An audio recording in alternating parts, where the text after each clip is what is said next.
नमस्कार, मैं हूं राहुल शर्मा। आप देख रहे हैं नेक्स्ट 9 न्यूज और आज हम अपने प्रोग्राम में बात करेंगे संजय गांधी की। जी हां, एक हादसा जिससे सब कुछ बदल गया। वो दिन जो आज भी याद किया जाता है उसे काले दिन के तौर पर। और इंदिरा गांधी की जिंदगी में ऐसा वक्त वो आया था जब सब कुछ ठहर सा गया था।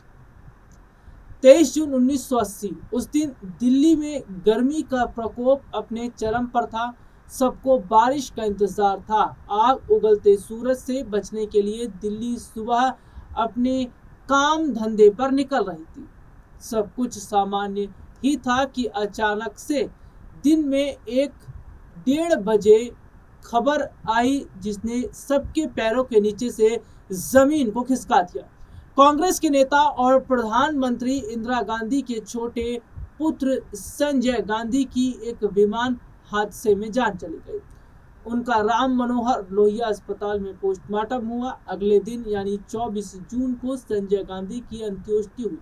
संजय गांधी की अंत्येष्टि को राजकीय सम्मान का दर्जा प्राप्त नहीं था। वे 5 महीने पहले सांसद बने थे। इसके बावजूद सभी सरकारी भवनों में झंडे झुका दिए गए। बाद में पता चला कि 24 जून 1980 को ही देश के चौथे जो राष्ट्रपति वीवी गिरी उनका भी निधन हो गया। इसलिए पूरे देश में राष्ट्रीय शोक घोषित कर दिया गया था और दिल्ली के सरकारी भवनों पर भी लगे राष्ट्रीय ध्वज को आधा झुका दिया गया था। संजय गांधी के साथ उस हादसे में दिल्ली फ्लाइंग क्लब के chief flying instructor Subhash Saxena की भी जान चली गई थी। दोनों ने सफदरजंग एयरपोर्ट से उड़ान भरी थी। सुभाष सक्सेना एयरपोर्ट से करीब आईएनए कॉलोनी में ही रहते थे। वह उस मनहूस फ्लाइट में जाना ही नहीं चाहते थे। कहते हैं कि संजय गांधी के आग्रह के चलते ये उन्हें उड़ाना पड़ा। अफसोस कि वो उन दोनों के जीवन की अंतिम उड़ान साबित हुई। उस हादसे के बाद सुभाष सक्सेना का परिवार आईएनए को छोड़ गया। देखिए, अब वो सफदरजंग एयरपोर्ट को भी बंद हुए काफी समय हो गया।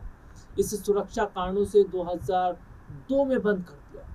दरअसल इसे अमेरिका में 26/11 की भयंकर घटना को देखते हुए बंद किया गया।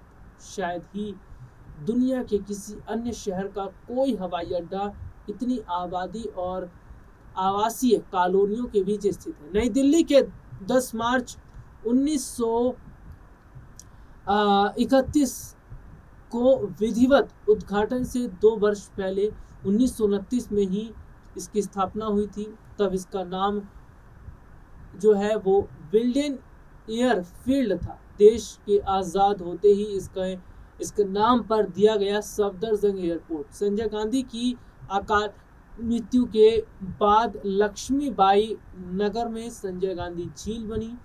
इसे बनाने में संजय गांधी के मित्र और कांग्रेस के नेता अर्जुन दास ने अहम भूमिका निभाई। उनका दफ्तर आईएनए कॉलोनी में ही था। अर्जुन दास ने बाद में दिल्ली फ्लाइंग क्लब के मैनेजमेंट को संभालने की भी कोशिश की।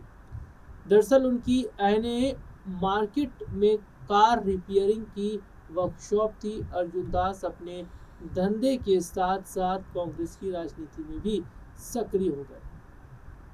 उनको देखते देखते दिल्ली कांग्रेस में रुतबा बढ़ने लगा। अब वे वर्कशॉप पर कम ही बैठते थे। संजय गांधी के वे भी करीबी हो गए। वे कांग्रेस की रैलियों में भीड़ जुटाने का सफलता से काम करने लगे। आईएनए मार्केट में उन्हें सब भाई साहब कहते थे। पर 1984 में इंदिरा गांधी की हत्या के बाद भड़के दंगों के भड़काने के आरोप में अर्जुन दास भी इसमें शामिल थे। वह पंजाब में आतंकवाद का दौर था। उस वक्त अर्जुन दास की 3 दिसंबर 1935 को हत्या कर दी गई थी। तो दरअसल अपने दर्शकों को बता दें कि जो संजय गांधी हैं, जो हादसा उनके साथ हुआ, इस हादसे के पीछे 2 बड़ी वजह मानी जाती है।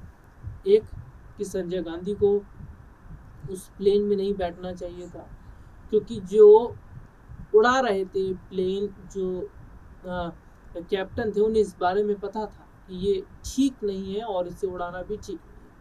लेकिन संजय गांधी अपने चंचल व्यवहार के लिए जाने जाते हैं। संजय गांधी अपने एक नए जो तेवर के लिए जाने जाते थे। और देखिए 1970 की मैं बात कर रहा हूँ, तो देखिए जिस तरीके से आपातकाल के दौर में अगर मैं बात कर लेता हूँ 1970 में, देखिए 70 के बाद से संजय गांधी का थोड़ा सा राजनीतिक कद बढ़ने लगा था। 1975 का जो आपातकाल लगा, उस आपातकाल के दौरान संजय गांधी ने कई बड़े फैसले किए, कई बड़े काम उन्होंने किए। संजय गांधी ने जो नसबंदी कराई, इस पर भी काफ़ी ज़्यादा विवाद खड़ा हुआ। उन्होंने तमाम जितनी भी झुग्गी झोपड़ियाँ थी उन सभी को साफ कराया। दरअसल संजय गांधी अपने बेबाक अंदाज के लिए जाने जाते हैं। यहाँ तक भी कहा जाता है कि संजय गांधी इंदिरा की बात भी नहीं मानते थे। संजय गांधी छोटे थे और इंदिरा उनकी बात नहीं टाल पाती थी। हालांकि ये भी कहा जाता है कि एक बार संजय गांधी इतने नाराज हो गए थे कि उन्होंने इंदिरा को बुरा भला कह दिया था। जी हाँ, और इंदिरा संजय गांधी से परेशान रहती थी क्योंकि संजय गांधी का यही स्वभाव, उनकी यही चंचलता उन्हें तनिक पसंद नहीं आती थी। दूसरी तरफ अगर मैं यहाँ पर बात करूँ राजीव गांधी की, इंदिरा गांधी के 2 बेटे थे। राजीव उससे उलट, राजीव बेहद शांत स्वभाव के थे। राजीव बहुत ही शालीनता के लिए जाने जाते थे। राजीव जो है अपने एक नए काम के लिए जाने जाते थे। देखिए राजीव गांधी मेहनत के जरिए आगे बढ़ते हुए नजर आए। हालांकि मेहनत संजय गांधी ने भी खूब की थी, लेकिन राजीव गांधी को वो शौक नहीं थे जो संजय गांधी को थे। राजीव गांधी एकदम सादगी भरा जीवन जीना पसंद करते थे। जो बात इंदिरा कहती थी वही राजीव मानते थे, लेकिन जो बात इंदिरा कहती थी संजय गांधी उन बातों को कम मानते थे। यही बड़ी वजह मानी जाती है कि इंदिरा गांधी के प्रधानमंत्री रहते हुए सबसे ज़्यादा अगर उनके पीएम पद का किसी ने गलत इस्तेमाल किया था तो वो संजय गांधी ही थे। संजय गांधी जो भी कह देते थे वो तुरंत हो जाता था। उनका एक ऑर्डर ही फौरन पास हो जाता था और काम शुरू हो जाता था। इतना दबदबा संजय गांधी जो है वो अपनी माँ की सरकार में रखते थे। और यही तो वजह है कि संजय गांधी ने कई बड़े जो फैसले लिए जिसकी चर्चा लगातार जो है वो होती रही है। नसबंदी उनमें से एक थे। जिस तरीके से उन्होंने जबरन लोगों की नसबंदी कराई, इस पर भी काफ़ी विवाद खड़ा हुआ, इस पर भी काफ़ी सारे सवाल खड़े हुए। हालांकि देखिए यहाँ मैं अपने दर्शकों को बता दूं कि जो संजय गांधी हैं, संजय गांधी अपनी चंचलता के लिए माने जाते हैं। और उनके बहुत अच्छे मित्र कमलनाथ भी थे। कमलनाथ और संजय गांधी के साथ कॉलेज में पढ़े। कमलनाथ जो मध्य प्रदेश के पूर्व मुख्यमंत्री रह चुके हैं, संजय गांधी के बेहद करीबी माने जाते थे कमलनाथ। और यही वजह है कि मध्य प्रदेश के का जब चुनाव हुआ था तो उस चुनाव के दौरान कमलनाथ को ही मुख्यमंत्री बनाया गया था, जब सिंधिया ने कांग्रेस का साथ छोड़कर बीजेपी का दामन थाम लिया था। हालांकि संजय गांधी जो हैं वो अपनी बेबाकी के लिए जाने जाते थे, अपनी दबंग छवि के लिए जाने जाते थे। और शायद यही वजह है कि उनकी यही आदतें, यही छवि जो है उन्हें यहाँ तक ले गई। अगर वो उस विमान में सवार नहीं होते तो शायद संजय गांधी के साथ इतना बड़ा हादसा नहीं होता। आज के इस प्रोग्राम में इतना ही। फिर आपसे मुलाकात होगी, तब तक के लिए इजाजत दीजिए। नमस्कार।